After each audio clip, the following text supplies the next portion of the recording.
السلام عليكم ورحمة الله وبركاته. இஸ்லாம் பெண்களை ஒரு மகளாக, மனைவியாக, தாயாக எந்தெந்த நிலைகளில் கண்ணியப்படுத்துகிறது?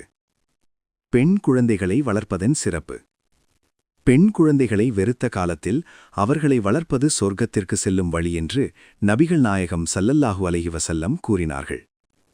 யார் 2 பெண் குழந்தைகளை அவர்கள் பருவமெய்தும் வரை வளர்க்கிறாரோ அவரும் நானும் மறுமை நாளில் இப்படி நெருக்கமாக வருவோம் என்று கூறி தம் விரல்களை இணைத்து காட்டினார்கள். ஆதாரம் சஹீஹ் முஸ்லிம் 5126. தாய்க்கு முதலிடம். ஒரு மனிதன் தன் வாழ்நாளில் அதிகம் கண்ணியப்படுத்த வேண்டியவர் தாய் என்று இஸ்லாம் அழுத்தம் திருத்தமாக கூறுகிறது. ஒரு மனிதர் நபிகள் நாயகம் ஸல்லல்லாஹு அலைஹி வஸல்லம் அவர்களிடம் வந்து, அல்லாஹுவின் தூதரே, நான் அழகிய முறையில் உறவாடுவதற்கு, பணிவிடை செய்வதற்கு மிகவும் தகுதியானவர் யார் என்று கேட்டார். நபி அவர்கள் தாய் என்றார்கள். அவர் பிறகு யார் என்றார். நபி அவர்கள் தாய் என்றார்கள். அவர் பிறகு யார் என்றார். நபி அவர்கள் தாய் என்றார்கள். 4வது முறையாக கேட்டபோது தந்தை என்றார்கள். ஆதாரம் சஹீஹ் புகாரி 5971. மனைவியிடம் சிறந்த முறையில் நடத்தல்.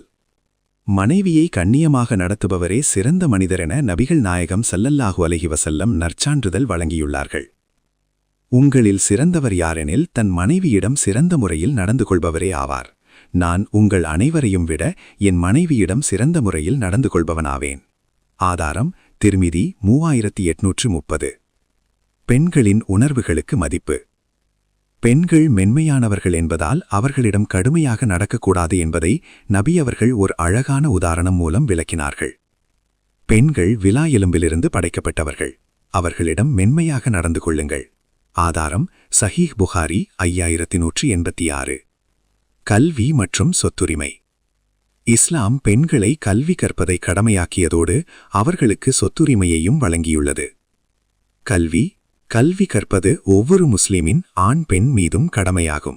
ஆதாரம் இப்னு மாஜா 2022. பொருளாதார உரிமை. பெற்றோரோ நெருங்கிய உறவினர்களோ விட்டுச் சென்ற சொத்தில் ஆண்களுக்கு பங்கு உண்டு. அவ்வாறே பெண்களுக்கும் பங்கு உண்டு. அல் குர்ஆன் 4வது அத்தியாயம் 7.